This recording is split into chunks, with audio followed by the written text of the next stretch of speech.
رسول الله مبارک فرمایي په ورځ د قیامت باندې که دوو کسانو ستا خلاف ګویي وکړله ته به مونځ ګزارم یې تا به حجونه هم کړي تا به زکاتونه هم ورکړي تا به تهجد هم کړي تا به ټول عمر په دین کې تیر کړي تا به ټول عمر په نیکۍ کې تیر کړي چاته به تکلیف نی ورکړی چاته به چې کوم دی نو څه قسمه سخته خبره نی کړې خو که دوه کسان په ورځ د قیامت ستا خلاف ګویۍ ته ودرېدل رسول الله مبارک فرمایي زه د شفاعت نشم کولی زه به ستا شفاعت نه کومه زه به د شفاعت نه ستا مخ اړومه زه به د شفاعت نه کوم هغه څه شی دی رسول الله مبارک مې فرمایي یو رمضان دی بل قرآن دی که په ورځ د قیامت تا د دې روجې ادب ونه که احترام دې ونه که تعظیم دې ونه که روژه به ستا خلاف ودرېږي یا الله زما احترام او تعظیم یې نه دی کړی نو که روژه ستا خلاف ودرېده والله په بالله په تالله چې د رسول الله د ذات نه لوی ستا منځونه هم نه دي د رسول الله د ذات نه لوی ستا حج هم نه دی د رسول الله د ذات نه لوی ستا عمره هم نه ده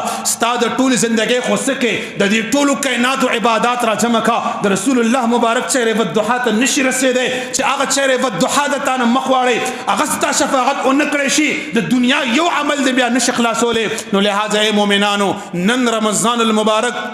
خسته ښکلې دویمه ورځ ده خپل معمولات پکې جدا کوي خپل سختیانې پکې نرمې کوي خپل اخلاق پکې ښایسته کوي خپل سخاوت پکې زیات کوي خپل مؤمنانو مسلمانانو خیال وساتئ